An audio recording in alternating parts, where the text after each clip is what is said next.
the last couple of years, we've reviewed different POS systems on this channel. Some are great, some not so much. So in this video, I'm going to cover the best POS systems for small businesses, but I'm not going to crown one. Instead, I'll help you figure out which one actually fits your business. And for that, I'll be covering each system based on a few things that actually matter, like who it's really for, and who should skip it, how well it works in real checkout situations, whether it can scale as your business grows, and whether the pricing makes sense for the stage you're at. And just to let you know, we've added a short quiz in the description. Answer a few questions about how your business runs, and it helps narrow down which POS actually fits your setup. Alright, starting on our list is Clover, and let me say this up front. It's an all-in-one, operations-focused POS for small businesses that are already up and running. This isn't a starter POS, and it's not a deep analytics or inventory-first system either. Clover lives in the middle, where speed, reliability, and staff flow matter more than advanced reports or extreme customization. From a target user point of view, Clover works best for cafes, small restaurants, retail shops, and service businesses with regular foot traffic, staff on the floor, and real peak hours. What surprised me when I started paying attention to Clover users is this: they almost never talk about features. They talk about flow. They talk about how fast a new cashier can learn the system. They talk about whether checkout still works when 3 people are waiting and someone messes up an order. That's the real test for an operations-focused POS. From a core functionality perspective, Clover doesn't force one workflow on every business. A retail store gets a clean, item-based checkout. A restaurant can separate counter service from table service.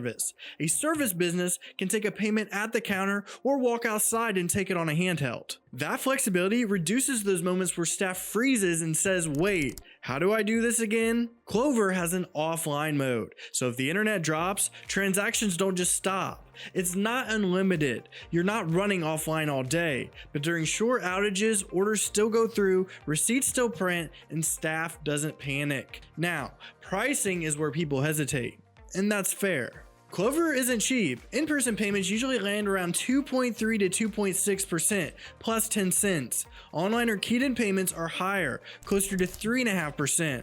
If you're low volume, you'll feel that cost. But once you're doing steady volume with staff and lines, most owners at this stage care more about checkout flow than fractions. From a scalability point of view, Clover grows well inside its category. It handles more staff, more devices, and busier days without much friction.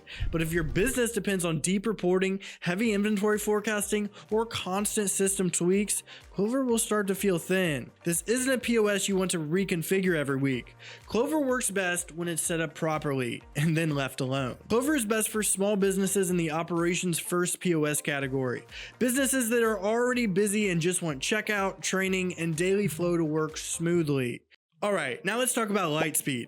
Lightspeed is a data-driven, inventory-first POS built for owners who actively manage their business by numbers, not just at the end of the month, but week to week, sometimes day to day.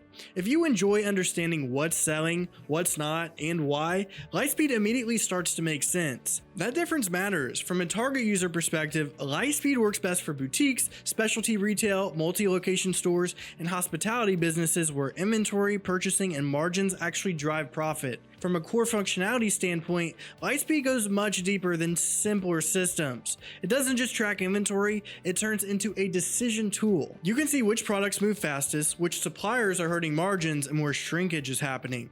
That's why you see Lightspeed in businesses with hundreds of thousands of SKUs, multiple locations, or complex buying cycles. But that strength comes with a trade-off, and this is important. Lightspeed is not a learn it in one shift POS. Setup takes planning, training takes time, and the owners who are the happiest with Lightspeed usually expect that going in. They invest upfront effort because the payoff comes later, in cleaner data, smarter purchasing, and fewer expensive mistakes. Now let's talk pricing, because it reflects this category. Lightspeed's retail plans are tiered based on how deep your needs are. The entry plans start around $100 a month, and the more advanced plans, with stronger reporting and e-commerce integrations, push higher. Processing fees with Lightspeed payments are fairly standard for a full-service POS. In-person transactions typically land around 2.6% plus 10 cents, with higher fees for online or keyed-in payments. That pricing only makes sense if you're actually using the insight Lightspeed gives you. If you're not looking at reports, it can feel expensive. From a scalability point of view, Lightspeed scales very well within its category. It handles growth in SKUs, locations, and sales volume cleanly, but it's not designed for owners who want something fast, simple, and hands-off. Lightspeed is best for businesses in the inventory first, insight driven POS category. Owners who care about margins, purchasing, and understanding what's really happening inside their business. If you want something simple, quick, and low commitment, Lightspeed will feel heavy. Alright, next we have Square. Square is what I'd recommend when you're just starting out or when your business is still simple. You don't have a big menu, you don't have complex inventory, and you definitely don't want to spend days setting up software. From a target user point of view, Square works best for small cafes, food trucks, pop-up stalls, market vendors, solo barbers, salons, and small retail shops with limited inventory. Basically, if you don't have complex workflows or dozens of staff, Square feels natural. What most Square users tell me is very straightforward. It just works. From a core functionality perspective, Square keeps things intentionally simple. Checkout is fast, the interface is easy to understand, even someone who's never touched a POS before can figure it out in minutes. That's why you see Square everywhere. Coffee carts, weekend markets, salons, and small shops. Now, let's talk pricing, because Square's approach matches its category. In-person payments are typically around 2.6% plus 10 cents. Online or manually entered payments are higher, around 3.5% plus 15 cents. From a scalability point of view, Square grows only so far, and that's okay. It handles small increases in volume just fine, but once you add lots of products, variations, suppliers, or locations, you'll start to feel its limits. Inventory is basic by design. Reporting is simple, and that's intentional. Square isn't trying to be a deep enterprise level POS. So here's the honest verdict. Square is best for businesses in the simplicity first POS category, when speed, ease, and low commitment matter more than advanced features or deep insight. If your business is small, new, or intentionally simple, Square lets you focus on selling instead of managing software.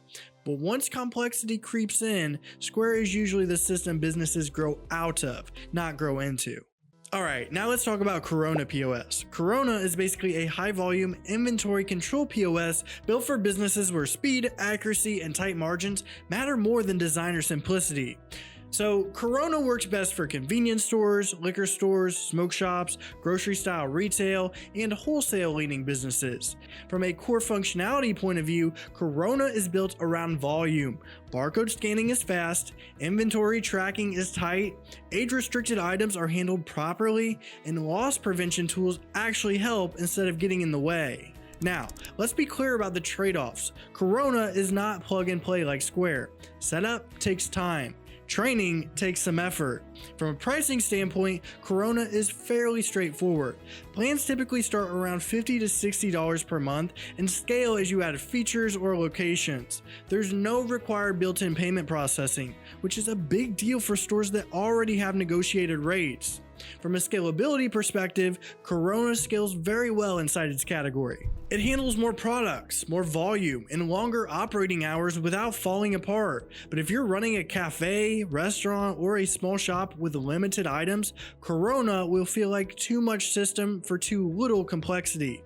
So here's the honest verdict. Korona is best for businesses in the high volume, barcode driven POS category, where inventory accuracy, scanning speed, and processor flexibility directly impact profit. If your operation is simple or service focused, this is not the right tool, and it's not trying to be.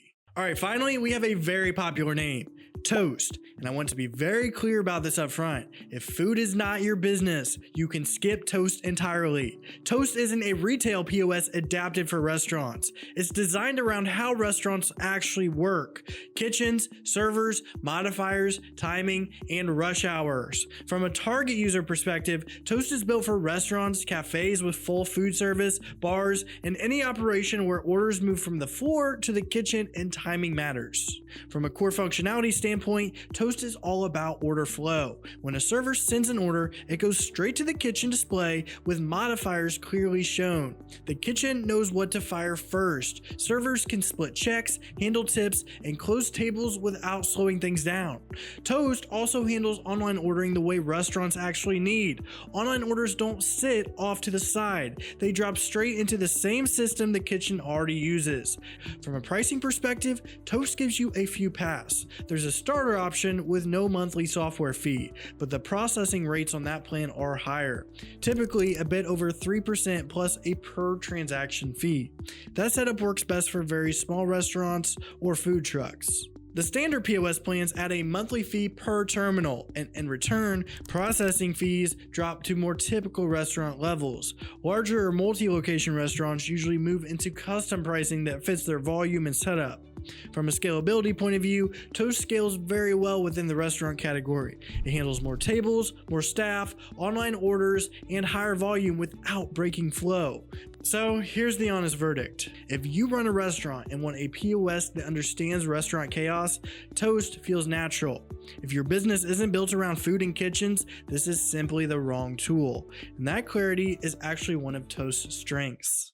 Alright, now let's wrap this up in a simple, honest way. If there's one thing I want you to take away from this video, it's this. There is no single POS that works for every small business. Each of these systems lives in a different category, and each one solves a different kind of problem. If you're just starting out, or you want something simple with no long setup, Square fits the simplicity first category. It's fast, predictable, and lets you focus on selling instead of learning software. If your business is already running, you've got staff, and your biggest concern is things slowing down during busy hours, Clover fits the operations first category. It's built around smooth checkout, easy training, and daily flow. If inventory and margins actually drive your decisions, especially in retail or multi-location setups, Lightspeed fits the inventory first, insight-driven category. It's for owners who want clarity, not just transactions. If you run a high volume retail business where barcodes, speed, and tight margins matter, like convenience stores or liquor stores, Korona fits the high volume inventory control category. It's not flashy, but it's built to handle pressure. And if food is your business, real kitchens, real rush hours, real order flow, Toast lives in the restaurant first category. It's designed around how restaurants actually operate, not adapted after the fact. So instead of asking what's the best POS, the better question is what category does my business actually belong to right now? To make that easier, we've added a short quiz in the description. Answer a few questions about how your business runs, and it'll help narrow down which POS actually fits your setup without guesswork to find the perfect POS system tailored to your specific needs. And if this helped, hit like and subscribe if you want more such content.